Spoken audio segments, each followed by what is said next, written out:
Hello, guys. My name is Blair. I'm actually a lurker in these stories, but I never thought I would have one of my own.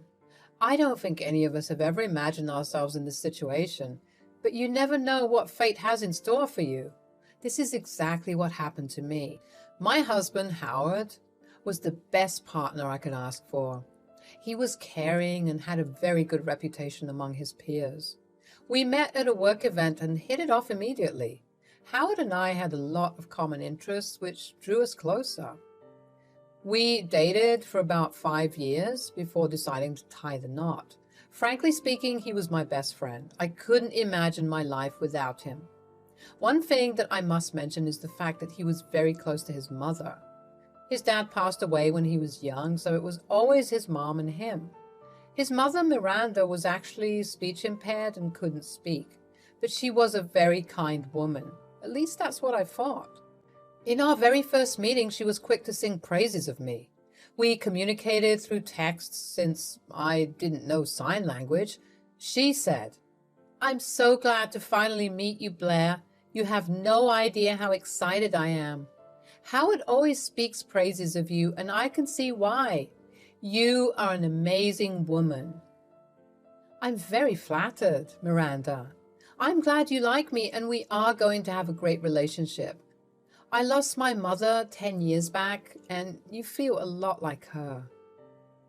"Blair, I do have a feeling that we will be very close. I always wanted a daughter, and it looks like I finally have one. Indeed, Miranda and I had a great bond. We spend a lot of time together, even without Howard.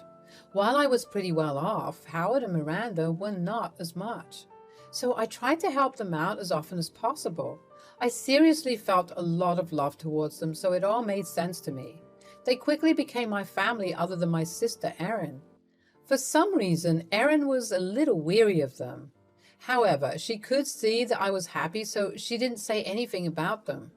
Howard's reaction to Erin getting her inheritance has some part to play. When Erin and her husband suddenly purchased a new house and 2 new cars, he was pretty shocked about it. Howard said, "Wow, Erin, you did splurge on your car and house. I had no idea your job paid so much money." "It wasn't my job, Howard. We came into some money very recently, so we decided to change our lifestyle a bit." "Are you sure it's not something illegal? I mean, normal people like us do have to work hard to have this kind of lifestyle. Hell, most of us can just dream about it." "There is nothing illegal going on, Howard. She just got the rest of her inheritance from our parents. It was in a trust fund until she turned 30. "Really, Blair? Wow, that must be very convenient. Do you have a trust fund like that?" "I do, actually. We were given the house straight away, but the rest is put in a fund until we turn 30. I will get mine once I turn 30 as well." "Oh my God, we will be so rich. I guess I won't have to work anymore. You can just pay for us. I wish you could get it sooner. It would have been so much better." Erin looked really uncomfortable at his words. Even I felt like his words were a little off. Still, we laughed about the situation and let it go. Ever since then, Howard had intentionally made me pay more towards dates and gifts. He even told me to buy Miranda expensive gifts since I had the money. He was constantly making plans of living a luxurious life and not working again. Despite all these red flags, I chose to ignore him. My sister scolded me about revealing my inheritance like that. She said, "Blair, you should have thought better. You know the reason our parents didn't give us the money straight away. They wanted to protect us from getting tricked." "Relax, Erin. It's just Howard. I told about the inheritance. He's my boyfriend. We're talking about getting engaged soon. He would have known eventually." "You saw how he reacted to the news. You could have waited, Blair. How are you sure he won't marry you for money? He has always regarded you as an ATM anyway." "Come on, Erin. It's not like that. Howard loves me and I love him too. I don't mind spending money on him. He isn't forcing me to give him money. Don't worry, it's not a problem." Sometimes I wish I had listened to Erin. I was so busy defending Howard that I ignored her words. I overlooked all the red flags and decided to be with him. People make mistakes, and I ended up making a big one. I was stupid and desperately wanted a family. Howard and his mom were perfect for my dream family. They loved me and I loved them as well. So I was instead blown away by their affection and love. Fast forward a year. Howard proposed to me and I said yes. We were already planning to move into the house I inherited from my parents. Since Howard didn't have a house of his own, it was decided that he would live with me. But as the wedding drew near, he started to act a little off. When I asked him about his problems, he said, "Blair, there's something that you need to know about. Mom's lease is about to expire in a few months. After we get married, I will have to live with you. Would you mind if she moves in permanently? You know she can't speak, and I don't like her being alone and vulnerable." "I can understand your situation, Howard. Miranda can absolutely move in with us. I like her a lot, and she seems very sweet. Since she is like a mother to me, I don't mind it at all." "Thank you so much, Blair. You have no idea how relieved I feel. I was really scared to leave Mom alone. It gives me nightmares to think she's without help. Frankly speaking, I never thought living with Miranda would be a problem. She was a pretty chill woman, and as I've said before, she loves me a lot. So I thought I wouldn't have any problems. Thinking about it now, I don't know if her moving in with us was an advantage for me or not. After I and Howard got married, Miranda ended her lease and moved in with us. My house had 4 bedrooms, so space wasn't an issue at all. We all had our privacy and even some extra space for guests. Together, I thought I had a very happy family.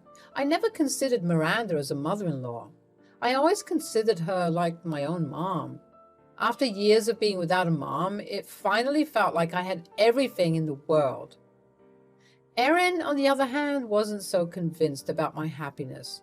When I visited her alone, she used to warn me about Miranda and Howard. She always said, "Sis, I know that you're very happy right now, but I think you should be careful. There are a lot of warning signs around you. You seem to not notice them at all."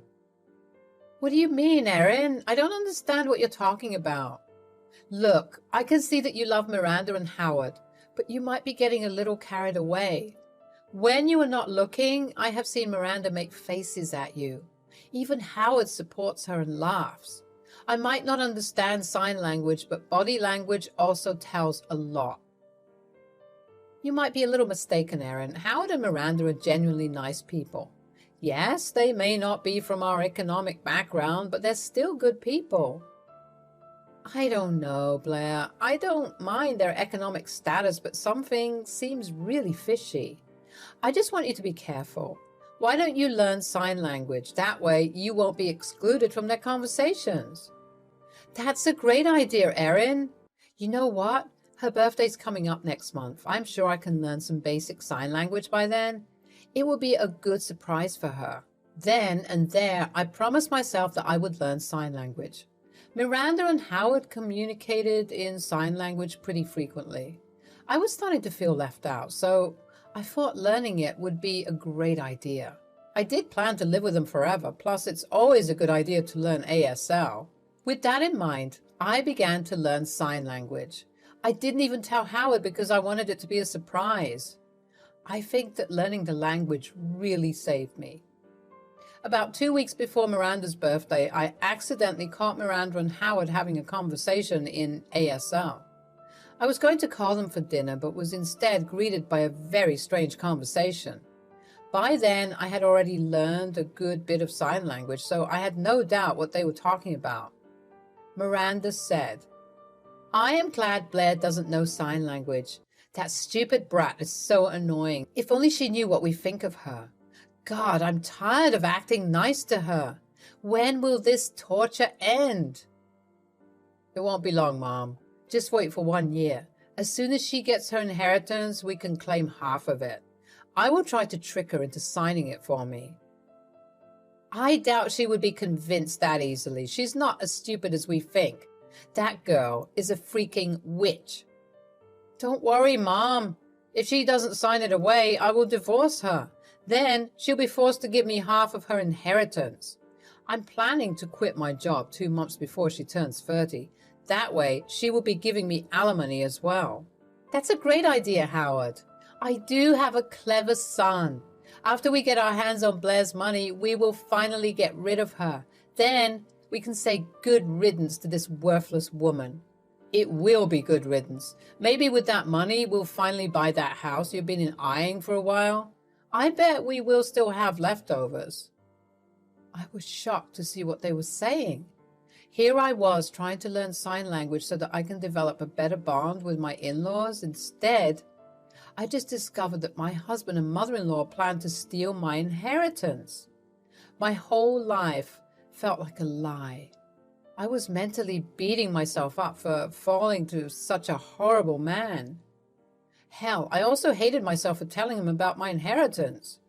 I couldn't hold my ears, but didn't want them to see me crying. They hadn't noticed my presence yet, so I quickly took my phone and went to my sister's place. When I reached her place, she was kind of shocked to see me in such a condition. At that point, I started to cry on her front porch. She brought me in and calmed me down. After I was done crying, she said, "My God, sis, what happened to you? Why are you crying like this? Tell me what happened immediately." "Erin, you were right about Miranda and Howard. They are not good people. All this while, they have been plotting to take my inheritance. Howard only married me for money. Erin, even Miranda hates me." "Are you serious? Right now? How did you know all this?" "I saw them speaking ASL today. Now that I know the language, I could make out what they were saying." I went on to tell Erin what Miranda and Howard talked about. Retelling everything again sent me into a crying fit that took time to subside. But the second round of crying brought a lot of clarity to my head. I was immediately planning to get back at them. Erin said, "I hope you're not thinking about letting them go just like that. Don't tell me you will continue this marriage. I'll be disappointed in you." "No, Erin, there is no way I will stay married to that scum. And I don't plan on letting them get away with everything. They think I'm a worthless and powerless woman. I'll show them just how clever I can be." "That's my sister. Do you have a plan, Blair? I promise I will help." "Yes, I'm going to throw a big birthday party for Miranda. Then I will reveal her true face to everyone. Howard is also going down with her. I will make sure of it." A plan was already forming in my mind. All I had to do was work around the details and exit it perfectly. My sister Erin was also a huge help during this time. Her husband is a cop, and she promised to be on standby if things escalated or went south. I was so disillusioned by them that I was ready to face anything. I did tell them that I was arranging something. I texted Miranda. "Hey, Miranda, you know that your 60th birthday is only a few days away. I'm so excited and I want to plan a big party for you. It's a gift from me, actually." "Oh, really, Blair? That is so sweet. I don't know what I have done to deserve such a sweet daughter-in-law." "It's nothing, Miranda. You deserve the party I'm planning. Why don't you send me a list of invites so that I can make sure everyone you love is invited?" "That's a great idea, Blair. I do want my friends and family members to come. It is a milestone birthday anyway. I'll send over a list from my side." She did send me a rather long list of invites. It looks like she did have some good plans to mooch off me. She invited freaking 50 people. Even Howard invited 20 of his friends and colleagues for some reason. His excuse was that I could afford it. I was slowly starting to see just how much they took advantage of me. I was prepared. I was also collecting some awesome videos through our security cameras. On the day of the party, every guest we invited showed up. Both Miranda and Howard were very happy. Me and Erin were happy as well, but for other reasons. I had some really important papers in my bag and things would get interesting real soon. After the cake was cut, I decided to make a speech. I said, "Ladies and gentlemen, I'm so glad you could show up to our party today. Thank you for taking time from your busy schedules to celebrate Miranda's birthday today. Since everyone is already here, I would like to give Miranda my special gift. You got a special gift for Mom on top of everything? That's so nice. It sure is, Howard. Why don't we find out what my gift is? I quickly faced Miranda and Howard and signed to them something. I simply signed, I know your plans about my inheritance. Now, watch me destroy your reputation in front of everyone. This is my gift to you, Miranda. Howard will get one as well. After I signed with them, the two of them looked shocked. They looked around and could see that some people could figure out what I said. Most of Miranda's friends knew sign language, so they could make out what I said. Miranda and Howard quickly signed to beg me to stop. I smirked and started to say and sign. So, guys, last month I decided to learn ASL to surprise my mother-in-law. I had good intentions and only wanted to develop a deeper relationship with her. But when I learned the language, I found something shocking. Here, watch this video play in the background. Blair, please stop. We can talk about this. You don't have to show and tell people. Please listen to me. You can't insult me like this, Blair. Our reputation will be destroyed. Don't do this. I paid them no heed. The video played and people saw just how horrible Howard and Miranda were. I recorded them having some very mean conversations about me. They called me a spoiled brat, a worthless witch, among many more. They also discussed more on how they would steal my inheritance. People who knew ASL were horrified by the video.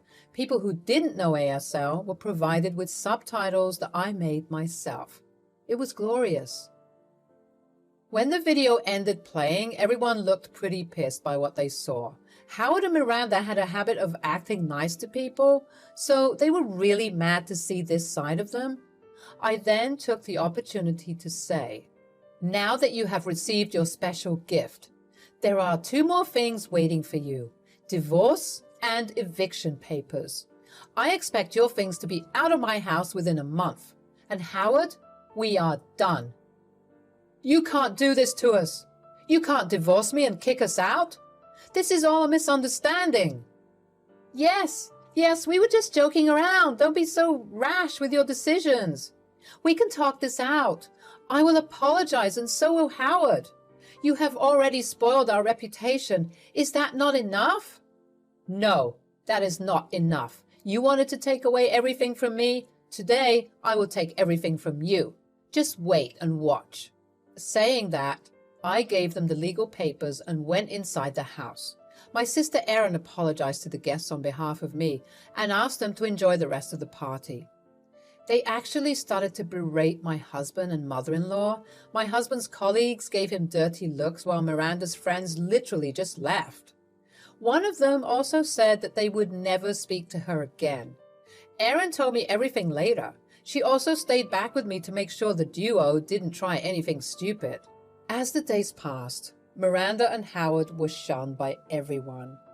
We live in a small town and the community is pretty close-knit. People here don't like backstabbing witches and lying scums. So Miranda and Howard's antics were not welcome here. Everyone avoided them to save their own reputation as well. Howard was actually finding it difficult to work at his job. They begged me to change my mind and let them stay. Howard was the one who did the most begging. He promised to love me and change his ways. Surprisingly, he even offered to kick his mother out. That made me laugh, but Miranda didn't find it so amusing. By the end of the month, Howard and Miranda were having full-blown fights in ASL. It was rather fun to watch. Howard believed that I would have stayed with him if Miranda had left the house. Miranda was offended that he would think of abandoning her. I guess the two saw that a good catch like me was getting away. Anyway, the eviction month was up and I had to call the police to get them out. No relative was willing to take them in, so they had to take a hotel. After a week, Howard quit his job and moved away. They couldn't bear the constant stink eyes and jabs of people. A relative far away took them in for a month, but not more. They tried to beg me again, but I refused to house them. Howard then signed the divorce papers because he no longer had the money for a lawyer. So our divorce was finalized soon. Now they are struggling to get by while I am enjoying my newfound inheritance all by myself.